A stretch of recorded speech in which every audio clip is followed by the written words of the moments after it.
Teman-teman, laptop zaman sekarang tuh ya, kan dia semua udah pada pakai teknologi yang namanya AI.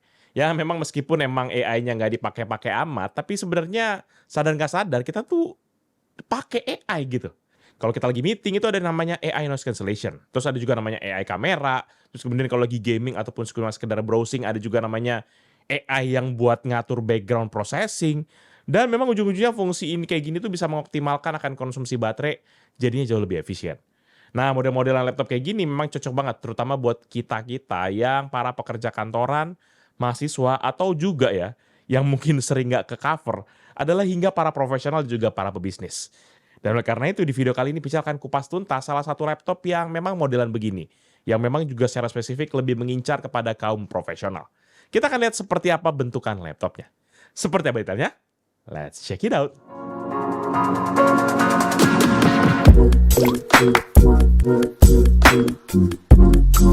Halo guys, balik lagi bersama Pichel dan kali ini seperti yang Pichel bilang tadi bahwa kali ini kita akan membahas sebuah laptop dengan nama Asus ExpertBook P3 dengan kode PM3406CKA. Laptop ini sendiri memiliki spesifikasi sebagai berikut. CPU yaitu menggunakan AMD Ryzen AI 7 350 dengan frekuensi dasar 2 GHz, RAM 32 GB, DDR5 dual channel 5,6 GHz, storage SSD M2 NVMe PCIe 4.0 sebesar 1 TB, dan integrated GPU AMD Radeon 860M dengan sharing memori default sebanyak 512 MB, dan juga layar IPS panel 14 inci dengan resolusi 2560x1600 atau WQXGA dengan refresh rate sebesar 144 Hz.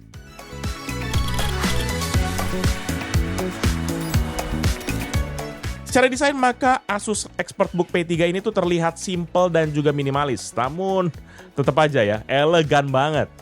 Dengan tampilan profesional seperti ini memang sekaligus menguatkan value yang diberikan, yang mana laptop ini menyasar konsumen pebisnis. Nggak ada gimmick-gimmick RGB, ornamen LED yang akan teman-teman temukan lah di sini, karena memang juga ini desainnya dibuat seminimal dan sefungsional mungkin. Sedangkan untuk pilihan warna sendiri, maka sayangnya Asus hanya memberikan satu warna saja, yaitu yang namanya Misty Grey. Sama dengan yang Pichel review kali ini. Ya kan nggak mungkin yang lain, karena cuma satu pilihan warnanya. Ya memang mungkin dia gunakan pilihan warna yang netral gini agar ya biar lebih cocok masuk kemana-mana lah ya. Tapi sebenarnya Pichel bisa merekomendasikan lah kepada Asus. Kalau perlu tuh kalian masukin kayak warna-warna kayak Platinum Rose kayak seri VivoBook yang pernah Pichel review kemarin gitu ya. Kan lebih asik lagi, terutama buat teman-teman kita kaum hawa gitu kan, biar mereka juga bisa, ini laptopnya gua banget gitu. Stop it. Get some help. Sementara untuk material laptop ini sendiri, dia sudah menggunakan akan aluminium alloy yang menjadikannya memiliki durabilitas tinggi serta juga tahan korosi. Hal ini pun diperkuat dengan adanya sertifikasi US Military Standard dengan kode MIL-STD 810H yang memang udah super oke banget. Tapi di luar daripada itu, Asus juga nambahin sesuatu yang baru di sini, yaitu namanya Asus Superior Durability. Ya, jadi buat kita yang memang oke buat pemakaian outdoor dan juga pencari cuan, dengan hadirnya Superior Durability ini menambah ekstra lagi kekuatan dari laptop ini. Sementara untuk dimensinya sendiri, maka laptop ini memiliki panjang 31,2 cm dengan lebar 22,7 cm dan ketebalan di 1,8 cm. Sementara untuk bobotnya sendiri, dia memiliki bobot di 1,4 kg dengan kondisi hanya laptopnya saja, dan juga laptop plus charger ada di 1,7 kg. Jadi all in all 1,7 di bawah 2 kilo mungkin masih oke. Mungkin kalau teman-teman tanya sama Pichel, to be honest ini bobotnya masih tergolong agak berat ya. Pichel merasa harusnya kalau untuk level profesional itu kalau bisa menyentuh angka 1 kiloan pas lah. 1 gitu atau enggak lebih bagus di bawah 1. Selanjutnya kita pindah dulu bahas detail desainnya. Dimana mulai dari panel depan maka terdapat nih logo ExpertBook yang agak sedikit di samping, dan juga kemudian lebih lanjut kalau pada saat kita buka laptopnya nanti terdapat juga beberapa stiker-stiker dan juga keypad dan keyboard dan logo-logo kayak macam logo Direct Audio dan juga logo-logo yang teman-teman bisa lihat sendiri lah. Dan pada bagian ini pun juga kembali terdapat logo Asus ExpertBook tepatnya pada bagian bawah layar ya, di bagian bezelnya. Sedangkan pada bagian bawah nanti terdapat kaki-kaki karet dengan desain template ala VivoBook. Tapi ada juga satu yang beda, yaitu kaki karet kecil yang ada di tengah. Meskipun kecil tapi menurut Pichel ini tuh bagus banget buat distribusi akan beban, terutama di area tengah. Ya ini akan penting banget terutama kalau kita yang suka pakai keyboard pada saat ngetik. Siapa tahu kan ya, ada user ExpertBook yang ada aja gaya ngetiknya tuh kayak becek-becek gitu ya kan. Jadi kita nggak tahu juga ya. Yang jelas adanya dengan si kecil di tengah ini akan sangat ngebantu banget sehingga dia nggak gampang nge-flexing. Selain itu juga terdapat lubang sirkulasi udara, lubang-lubang speaker, stiker-stiker, dan juga tulisan mengenai informasi produknya. Dan memang yang ketinggalan adalah terdapat logo ExpertBook pada bagian belakang laptop saat kondisi ini kita lipat, tepatnya pada bagian bawah dari panel layar. Dari bagian desain kita akan bahas juga I/O portnya, di mana pada sisi kanan nanti terdapat satu port Kensington Lock, satu port RJ45 Gigabit Ethernet, dan juga satu port USB Type-A 3.2 Gen 1. Sementara pada sisi kiri terdapat satu LED indikator power, ya power bukan charger, karena charger ataupun pakai baterai ini LED tetap nyala, dan satu port USB Type-A 3.2 Gen 1 serta dua port USB Type-C 3.2 Gen 1 yang sudah support akan display dan juga power delivery. Lebih lanjut ada juga satu port 3,5 mm combo audio jack dan satu port Full HDMI 2.1. Untuk teman-teman menilai akan penempatan I/O port ini, to be honest, Pichel bisa bilang bahwa dia mempertimbangkan sisi produktivitas. Jadi Pichel coba tes colokin semua port yang ada di sini dan terbukti oke lah, nggak ada yang bentrok. Tapi to be honest, kalau teman-teman tanya sama Pichel, satu hal yang menurut Pichel kurang adalah tidak hadirnya USB 4 di portnya ini. Karena buat apa kita sebagai seorang expert, tapi portnya nggak expert bro, portnya nanggung ya. Jadi menurut Pichel catatan yang cukup mengganggu tuh ada di situ. Portnya tergolong nggak up to date.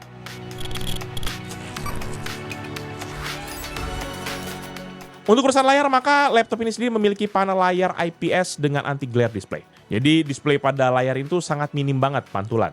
Selain itu pun display ini juga tetap kelihatan meskipun dipakai outdoor saat materi terik. Ya memang tujuannya buat para profesional yang butuh kerja di mana aja. Ukurannya 14 inci dengan resolusi 2560x1600 atau WQXGA dengan kontras rasio di 1200/1 dengan refresh rate sebesar 144 Hz. Perihal spesifikasi, maka panel layarnya pun juga diproduksi oleh BOE Technology dengan kode BOE 0BC7. Yang memang pada spesifikasi website resminya memiliki tingkat kecerahan di 400 nits dan juga coverage rasionya tuh di sRGB 100%. Dan memang seperti biasa Pichel nggak terima begitu aja. Jadi Pichel tes menggunakan akurasinya tuh menggunakan display CAL dan juga ditemani dengan X-Rite Display Plus. Dengan settingan brightness layar di 100% dan juga color profile normal pada aplikasi MyAsus. Dan hasilnya, panel layar itu memiliki gamut coverage di 89% sRGB, 65% Adobe RGB, dan 70,5% DCI-P3.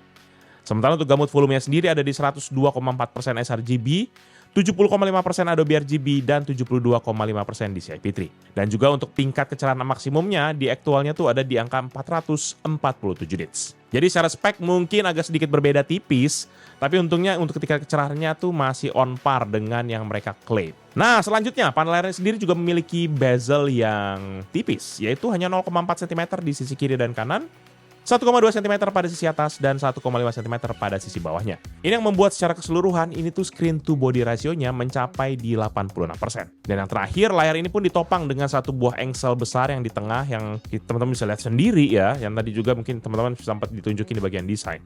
Dimana engselnya ini support bukaan maksimum di 180 derajat. Ya mungkin teman-teman agak sedikit kecewa lah, kenapa nggak 360 sekalian ya, kenapa nggak bisa diputer sampai habis. Ya tapi kalau dipikir-pikir kan tadi Pichel juga bilang bahwa nggak ada bilang layarnya ini touchscreen kan, jadi kayaknya ujung-ujungnya nggak butuh-butuh amat lah buat sampai 360. Ya udahlah kerja biasa aja lah, ini kan para expert tuh kayaknya nggak butuh yang kayak gitu-gitu gitu ya kan.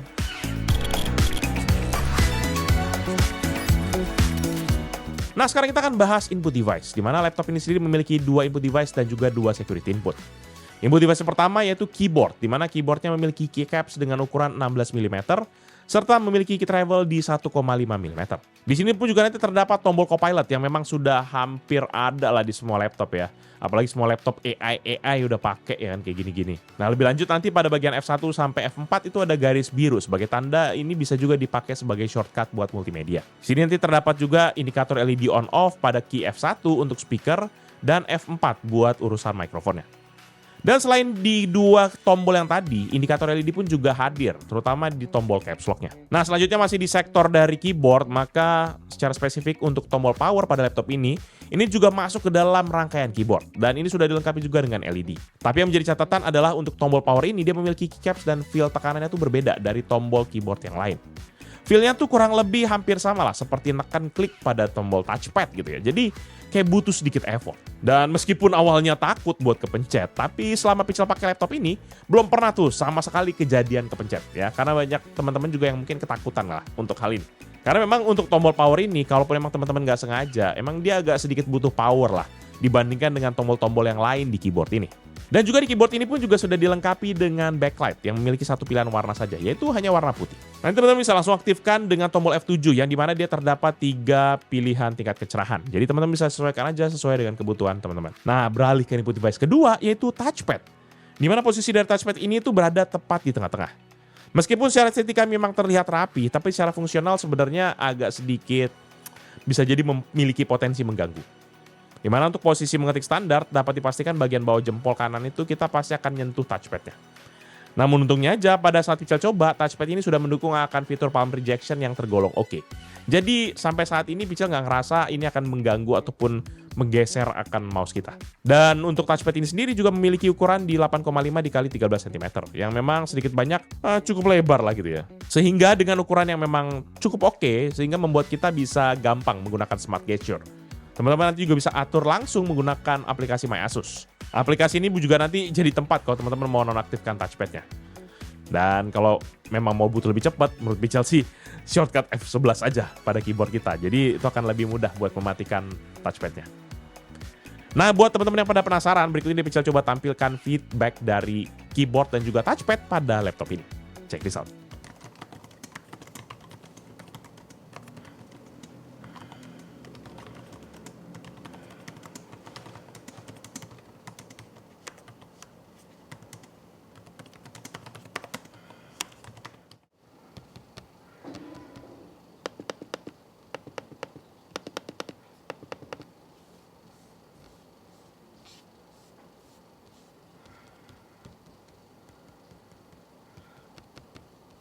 Selanjutnya kita masuk kepada pembahasan security input, di mana yang pertama laptop ini sendiri memiliki fingerprint sensor yang dijadikan satu dengan tombol power.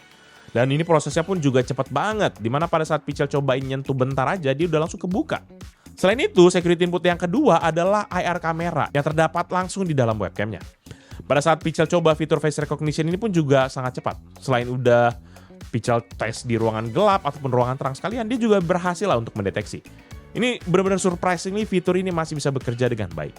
Keren sih ya, jadi nggak cuma gimmick-gimmick belaka kalau ini menyasar akan pebisnis. Karena biasanya kan Asus tuh pilihannya salah satu gitu. Kalau hadir IR kamera, maka jangan terlalu banyak berharap lah bahwa fingerprint akan hadir. Tapi ini sini dua-duanya. Jadi makasih ya Asus, kamu ngerti banget deh sama kita para pebisnis ini.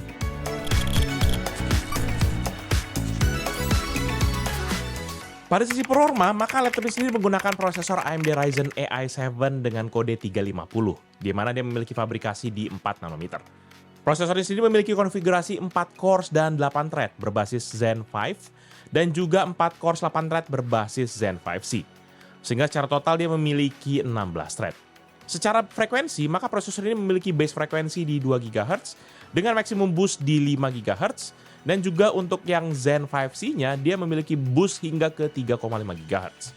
Sementara untuk TDP-nya sendiri, maka prosesor ini memiliki TDP dasar di 28 Watt dengan range konfigurasi di 15 sampai bisa ke 54 Watt. Dan untuk secara performa pun, kalau teman-teman udah dengar tadi nama prosesornya udah ada AI-nya kan, maka prosesor ini pun juga sudah dilengkapi dengan NPU atau Neural Engine yang bernama AMD Ryzen AI, di mana dia memiliki spek hingga 50 TOPS ataupun 50 trillion operation per second. Ini menjadikan laptop ini sudah langsung memiliki sertifikasi Copilot Plus PC, sehingga ini akan bisa memungkinkan kita untuk mengaktifkan beberapa fitur. Ya, Pichel akan bahas nanti fiturnya masing-masing ya. Jadi teman-teman sabar aja dulu. Untuk sisi memori pun juga laptop ini sudah dilengkapi dengan RAM sebesar 32GB DDR5 dual channel dengan frekuensi 5,6 GHz. Dan juga storage PCIe 4.0 dari NVMe Western Digital dengan kode SN5000S sebesar 1 TB. Nah, sementara kalau kita beralih ke bagian software, maka laptop ini sudah dilengkapi dengan Windows 11 Home Single Language dengan build number 26100.3775 atau 24H2. Dan untuk aplikasi pendukungnya sendiri nanti terdapat nih aplikasi MyAsus yang tadi sempat Pichel singgung pada saat kita ngomongin soal touchpad. Nah, di luar dari segala OS dan juga aplikasi tambahan tadi, yang menarik sebenarnya yang hadir di laptop ini adalah Asus Expert Guardian, di mana dia berguna untuk menjaga keamanan para penggunanya. Terdapat beberapa sertifikasi yang memang bisa menjaga agar laptop kita tetap aman, seperti NIST SP800-155 Compliant BIOS, Windows 11 Secure Core Technology, garansi security update hingga 5 tahun, dan juga yang paling penting nih, gratis 1 tahun MacAV Plus membership. Ya, mengingat segmentasi laptop ini memang tergolong buat para profesional, terutama bisnismen, jadi mau nggak mau fitur-fitur kayak gini tuh akan sangat membantu banget dan memberikan value tersendiri, terutama buat urusan keamanan data, ya kan. Apalagi kalau misalnya data-data yang disimpan di dalam laptop itu lebih berharga dibandingkan harga laptopnya itu sendiri.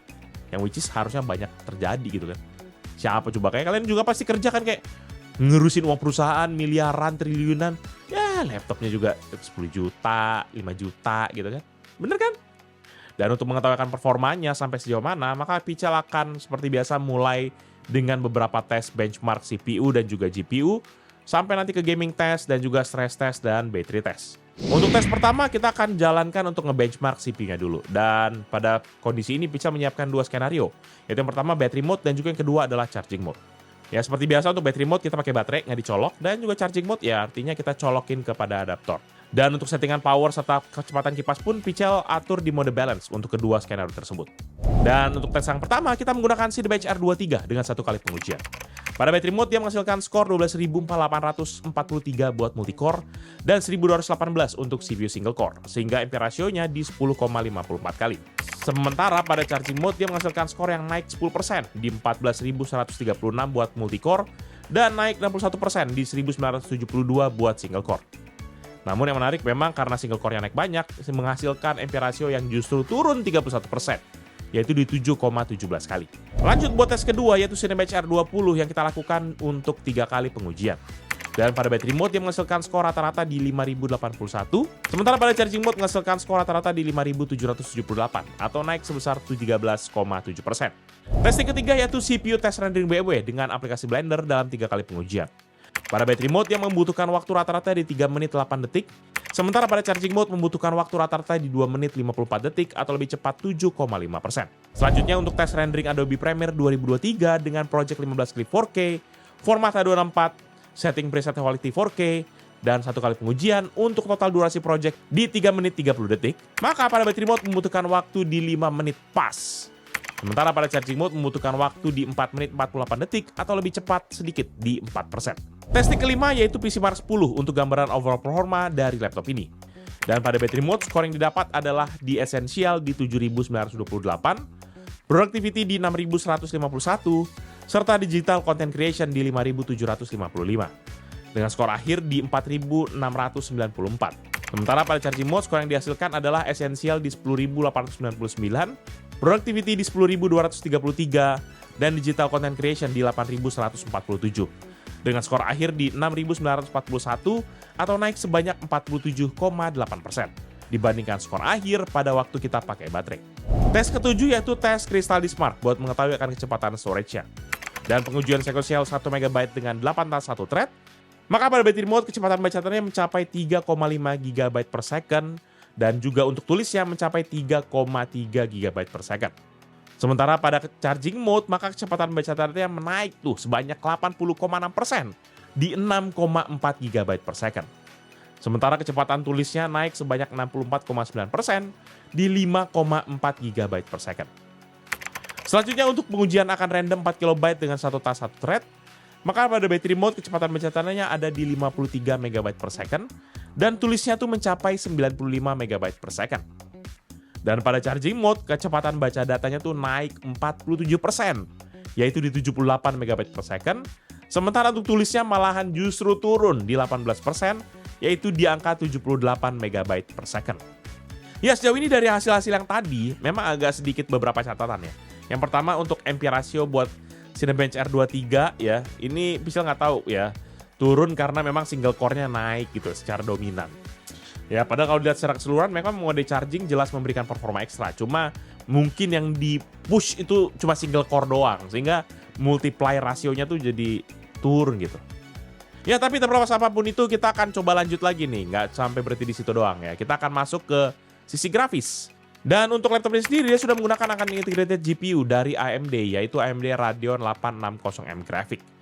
GPU ini memiliki arsitektur RDNA 3,5 dengan fabrikasi yang sama di 4 nanometer, dengan frekuensi clock-nya di 600 MHz sampai ke 3 GHz, dan yang pastinya memiliki sistem sharing memory dengan defaultnya di 512 MB.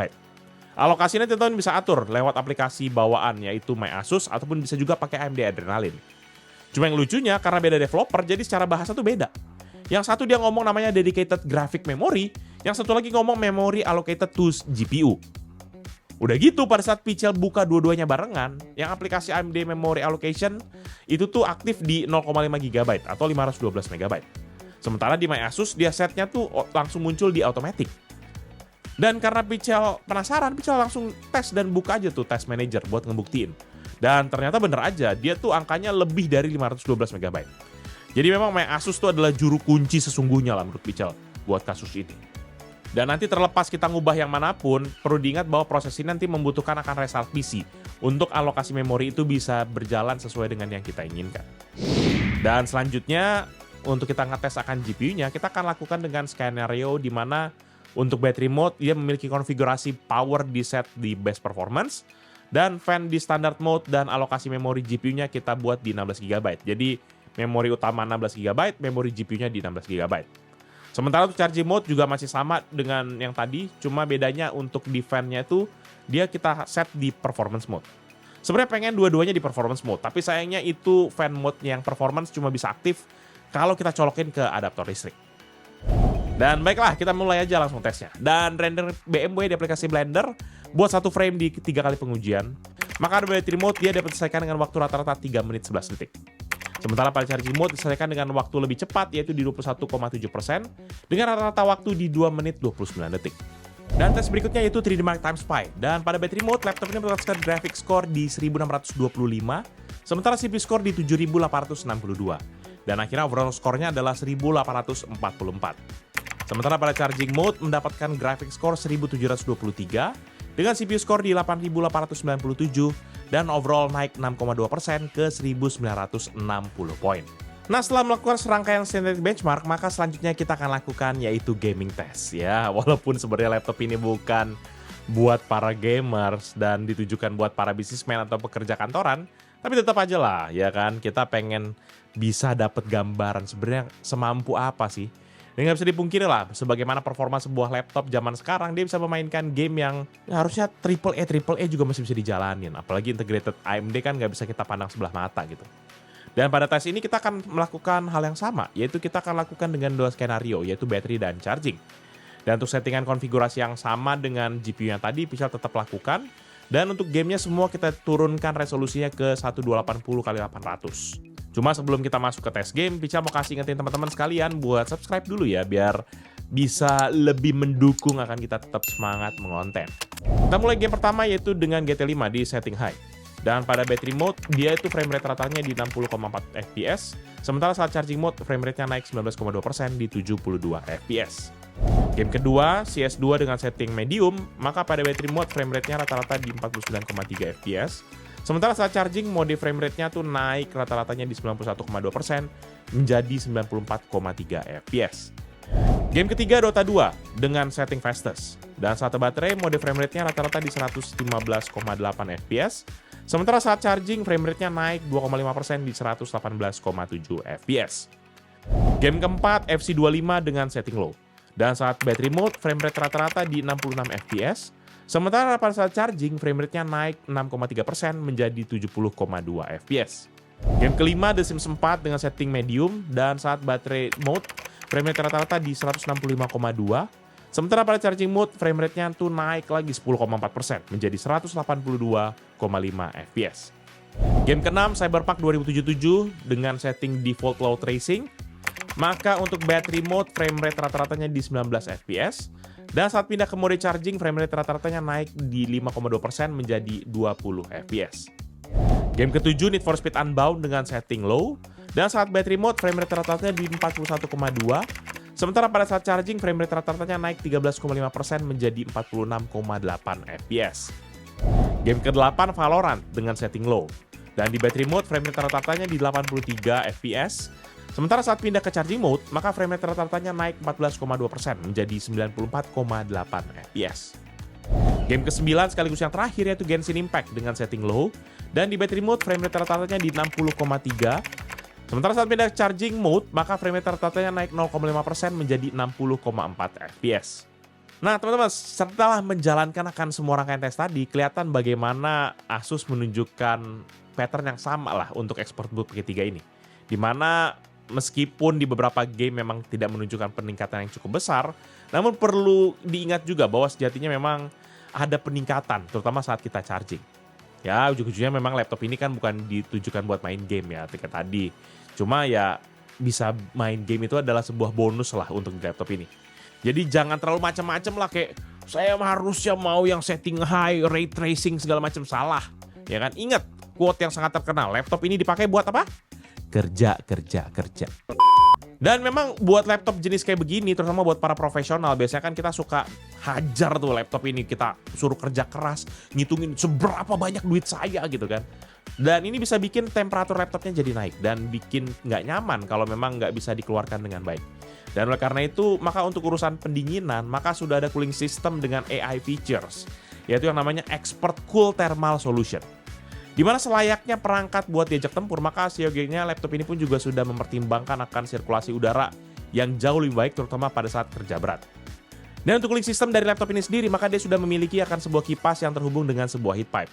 Nanti udara panas akan dikeluarkan melalui area dekat engsel.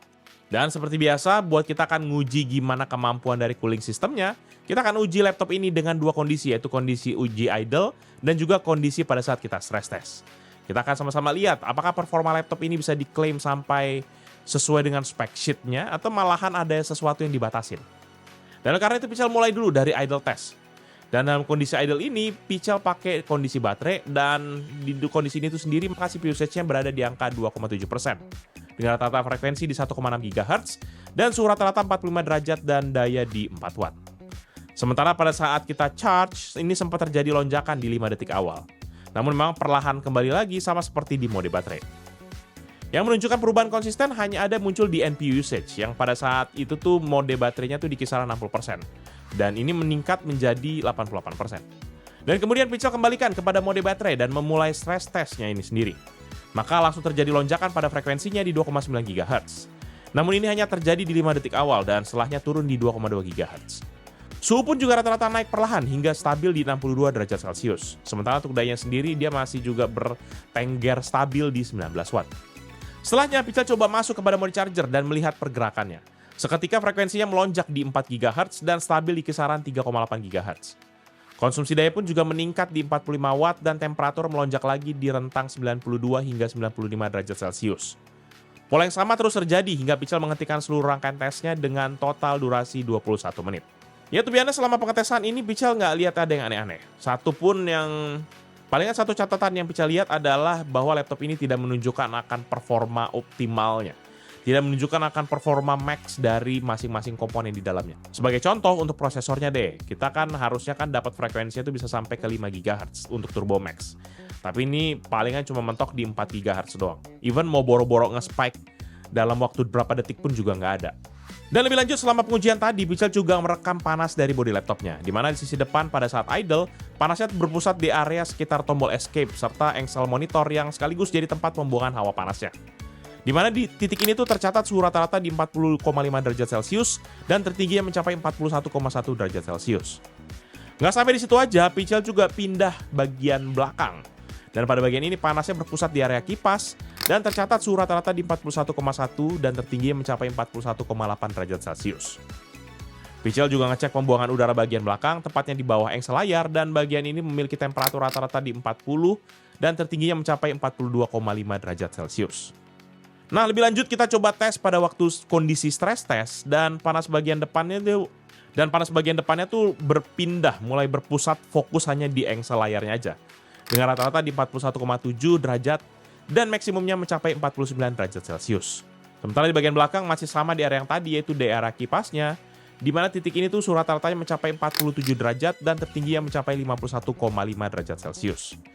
To be honest, kalau teman-teman tanya sama Pichel, memang ini tergolong panas ya. Jadi ini bisa jadi oleh karena kontribusi laptopnya juga yang nggak terlalu lebar, nggak terlalu tebel, sehingga mau nggak mau semua panas yang dihasilkan di dalam dari laptopnya itu semua akan langsung terpapar di bodi luarnya. Jadi aduh, sumpah itu anget banget sih, nggak bisa sih dipangku sih.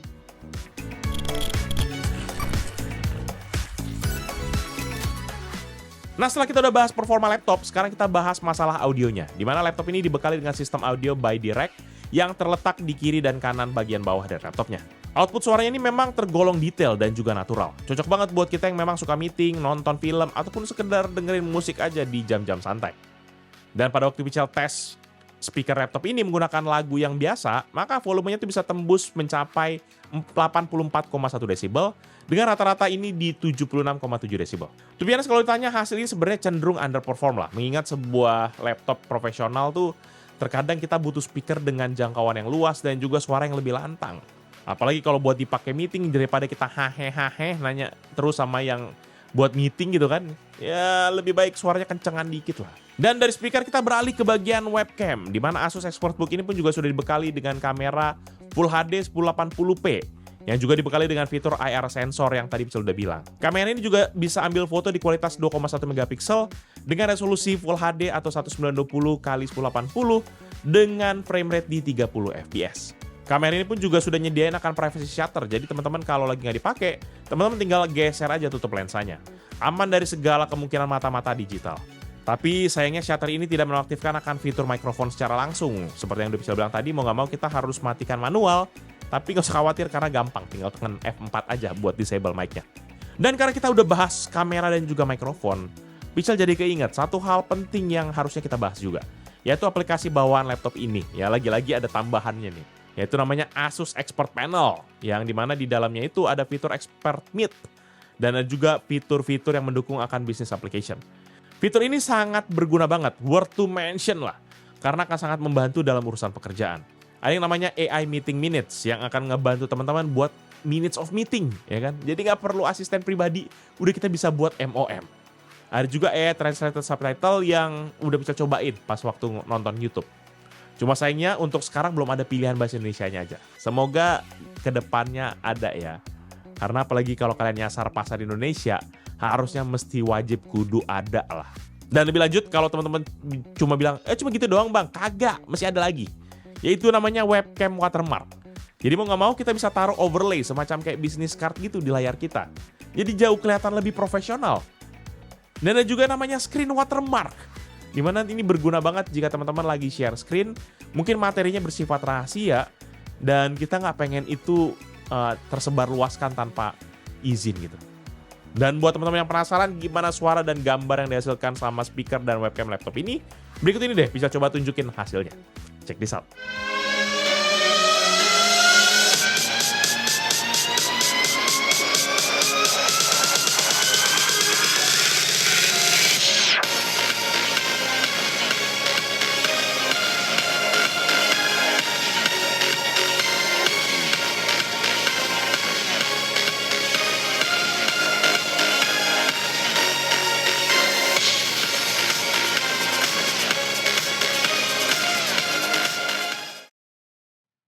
Oke, sekarang kita coba mau ngetes kamera ini shutter apakah dia juga.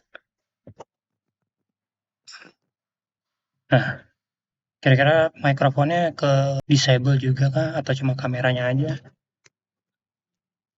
Nah, gimana? Kalau guys, ini saya mau coba fitur AI noise cancellation dari laptop ini. Nah, sekarang posisi saya tuh lagi berada di pinggir jalan ya. Jalan lumayan besar. Dan sekarang posisinya tuh AI noise cancellation masih on. Ini saya mau coba matikan ya. Nah, ini pada saat sudah saya matikan, terus saya coba hidupkan lagi.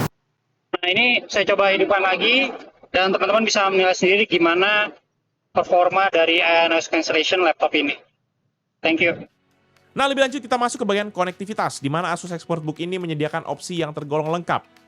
Pertama, dia menggunakan W1 Azure Wave dengan kode AWXB547NF, yang sudah support akan Wi-Fi 6 802.11ax. Tentunya sudah jauh lebih cepat dan stabil dibandingkan generasi sebelumnya, dan tentu saja dia sudah mendukung akan dual frekuensi, yaitu 2,4 dan juga 5 GHz. Selain itu, W1 ini juga sudah dilengkapi dengan Bluetooth versi 5.4, sehingga akan sangat membantu banget, terutama buat kita mengurangi akan latency dengan device-device Bluetooth kita. Dan yang kalah penting karena semakin langkanya penggunaan ataupun fitur port ini, maka Pichel mengapresiasi hadirnya sebuah fitur yang penting, yaitu port RJ45 atau port Ethernet LAN untuk opsi pakai kabel.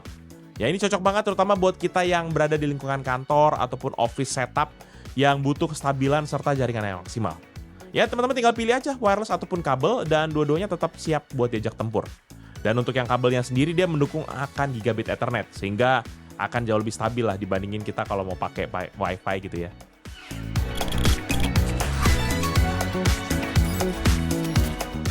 Lanjut ke bagian baterai, maka Asus ExpertBook ini dibekali dengan baterai 70.000 mAh 4 sel dengan kode C41N2409. Baterai ini memiliki bahan lithium polimer yang memang udah dirancang buat pemakaian jangka panjang. Asus sendiri mengklaim kalau laptop ini bisa bertahan sampai 18,5 jam dalam satu kali isi daya. Yang artinya laptop ini bisa bertahan kerja seharian penuh tanpa kita harus panik cari colokan. Dan memang menariknya lagi berkat efisiensi hardware serta sistem manajemen daya dari Asus, maka performa baterainya tuh diklaim tetap stabil bahkan setelah pemakaian intens. Jadi cocok banget buat teman-teman yang memang sering mobile ataupun kerja di luar kantor, atau yang mungkin suka nomaden gitu, sering pindah-pindah tempat. Tapi lagi-lagi Pichel tidak terima begitu saja, dan kita akan menguji kemampuan baterainya. Dan Pichel coba jalankan PCMark 10 battery test. Dan sekarang Pichel pakai adalah kita pakai tes yang modern office dan juga ada yang gaming. Dan di masing-masing skenario testingan tadi tuh tetap sama, yaitu pakai best performance dan juga kita pakai brightness di 100%. Dan pada skenario modern office dengan range dari 100 ke 2%, maka baterainya bertahan di 8 jam 37 menit. Nah di sini Pichel udah agak suspicious. Ini bahkan nggak sampai setengah dari klaimnya yang tadi yaitu 18,5 jam. Ya Pichel ngerti sih, Pichel pakai mode best performance dan juga brightness 100%. Tapi Pichel nggak expect aja gapnya sampai sejauh ini gitu. Dan selanjutnya pada skenario gaming dengan range dari 100 ke 3% baterainya, maka ini baterainya bisa bertahan hanya di 2 jam 16 menit. Udah jelas lah ya, memang laptop ini dipakai buat kerja. Jadi kalau buat gaming ini anggap aja sebagai sebuah bonus. Lagian kalau gaming tuh kan udah pasti jelas lebih enak sambil di-charge lah. Apalagi kalau kita ngomongin hasilnya tadi, kalau nggak pakai dicolok baterai itu kayaknya bakal zonk nggak sih hasilnya gitu ya. Dan lebih lanjut nanti untuk buat ngurusan nge-charge, maka laptop ini sudah dibekali dengan charger output 20 volt 4,5 ampere atau setara dengan 90 watt. Dan saat diuji charging test, maka baterai ini terisi dari 3-100% dalam waktu 1 jam 38 menit. Dan pada waktu Pichel coba charging pakai charger smartphone yang 25 watt, surprisingly masih bisa nge-charge. Jadi kalau emang kepepet ya masih bisa-bisa juga ya pakai charger yang ada di kantong, di tas, charger handphone kita.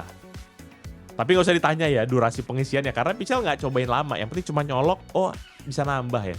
Dan secara teori sih harusnya jauh lebih lama lah ya karena mau 20 watt, mau 15 watt gitu dibandingin sama yang bawaannya 90 watt kan beda kelas gitu.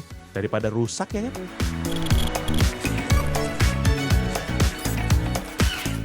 Dan lanjut kepada sisi yang terakhir yaitu sisi bagian upgrade. Dan menariknya Asus masih kasih ruang ataupun kesempatan buat kita upgrade sana sini. Yang pertama laptop ini masih dibekali dengan 2 slot fisik RAM DDR5 SODIMM. Jadi teman-teman bisa upgrade kapasitas memori sesuai dengan kebutuhan, entah itu multitasking berat, editing ataupun kerjaan profesional yang butuh performa tinggi. Dan lebih lanjut nanti buat penyimpanan sendiri maka Asus juga nyediain akan 2 slot M2 NVMe PCIe 4.0. Masing-masing memiliki satu yang ukuran 2280 atau yang paling panjang, dan satu lagi yang 2230 atau yang paling pendek. Hal ini menjadikan kita memang mau bebas lah pasang SSD tambahan ataupun ganti kepada yang lebih kencang. Walaupun menurut Pichel yang 2230 biasanya kapasitasnya nggak terlalu gede, dan itu pun juga harganya lebih mahal. Sehingga mungkin teman-teman akan lebih cenderung untuk lebih senang ganti yang 2280. Cuma kan agak sayang ya udah 1 terabyte, yang penting kita beli yang 1 terabyte lagi misalnya pasang yang 2230 tadi yang pendek gitu. Nah selain itu menariknya juga laptop ini memiliki W1 yang bukan tipe tanam. Jadi kalau seandainya ada apa-apa mau diganti yang lebih bagus, ini bisa langsung ganti tanpa perlu ke service center segala. Karena kalau Pichel ngintip di spec sheet-nya Asus ya, mereka ini sebenarnya support ke Wi-Fi yang mendukung akan Wi-Fi 7 gitu ya, sehingga akan lebih menarik kali ya buat kita upgrade ke Wi-Fi 7. Upgradability-nya menurut Pichel gokil sini. Dan dengan fleksibilitas kayak begini, maka ExpertBook ini jelas lah bukan laptop yang harusnya kita 1 tahun udah langsung kita ganti yang lain. Ini laptopnya bisa kita pakai dalam jangka waktu yang panjang, terus kita upgrade aja disesuaikan sama kebutuhan kita. Dan untuk detail terkait dengan upgradability pada laptop ini, Asus juga menyertaikan informasi itu di website resmi dari Asus Indonesia ataupun juga Asus Global. Ya, nanti bisa tampilin deh informasinya biar teman-teman nggak usah bingung, Bang nyari di mana bang? Overall, menurut pribadi Pichel, Laptop Asus ExpertBook P3 merupakan sebuah laptop yang cocok banget buat kita para profesional dan juga bisnismen. Pichel nggak usah ngomong buat yang lain-lain, tapi menurut Pichel ini straight to the point kepada orang-orang yang memang fokus laptopnya buat dipakai kerja. Ya, memang laptop ini hadir dengan komponen-komponen dengan teknologi yang terbaru, ya. Ini bisa sangat membantu banget buat kita yang suka pakai kerja berat. Dan ditopang juga dengan layar IPS yang mungkin sebenarnya bisa menjadi deal breaker buat beberapa orang. Tapi seperti yang Pichel bilang tadi, kalau ini kita pakai buat kerjaan, apalagi kayak Pichel orang finance yang banyak banget waktunya habis di Excel, dengan tidak pakai OLED itu akan sangat membantu sekali. Sehingga menghindari burn-in ataupun juga maintenance yang lebih repot lah dibandingkan layar IPS. Dan catatan berikutnya Pichel adalah terkait dengan daya tahan baterainya, di mana hasilnya cuma 8,5 jam, ya, walaupun dengan beberapa kondisi yang tadi ya, di mana itu best performance dan juga brightness-nya 100% gitu. Ini jauh berbeda banget dengan klaimnya yaitu 18,5 jam. Bisa jadi 18,5 jam, brightness minimum, kemudian modenya power saving atau apa, ya nggak tahu lah. Mungkin ada settingan khusus yang mereka buat, tapi jujurnya kan kalau kita pakai geber, ngerjain Excel, bisnis model, financial modeling kayak Pichel gitu, mau nggak mau harusnya ya 8 jam itu sih angka yang paling konservatif. Dan lebih lanjut juga yang menjadi catatan Pichel adalah panasnya laptop ini, terutama di area sebelah kiri. Mulai dari area palm rest sampai ke bagian tombol atas dekat escape tadi, itu tuh bener-bener berasa banget. Apalagi kalau diajak kerja keras, mau nggak mau udah deh menurut Pichel, Asus harusnya mempertimbangkan masalah ini sih. Karena ini kan kita pakai secara mobile dan rutin gitu. Cuma terlepas dari kekurangan itu semua, memang Asus sudah menawarkan kelebihan lain. Terutama pada fitur-fitur tambahan seperti Asus Expert Guardian dan juga Asus Expert Panel yang tadi udah Pichel bahas di atas.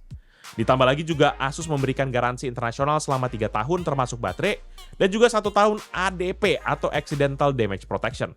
Tentu aja ini jadi nilai plus, terutama buat kita para pebisnis, para profesional yang nggak mau repot, saya mau diperbaiki segera, ataupun laptop ini juga saya mau pakai yang tahan banting. Nah, itu salah satu kelebihannya.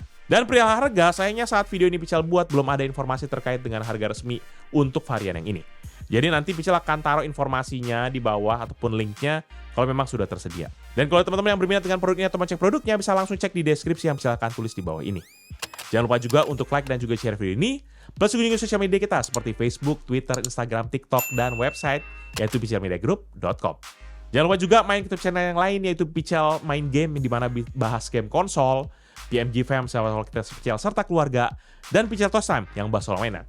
Jangan lupa pada subscribe ya guys. Jadi itu Pichel kali ini. Thank you guys for watching. I'll see you in the next video. Bye-bye. Ya karena kita bahas laptop profesional, kita balik kerja lagi guys. Kerja. Laptop tahan banting, tahan siram, tapi tidak tahan stres. Ya kan, kita yang harusnya punya stress protection nih di sini biar nggak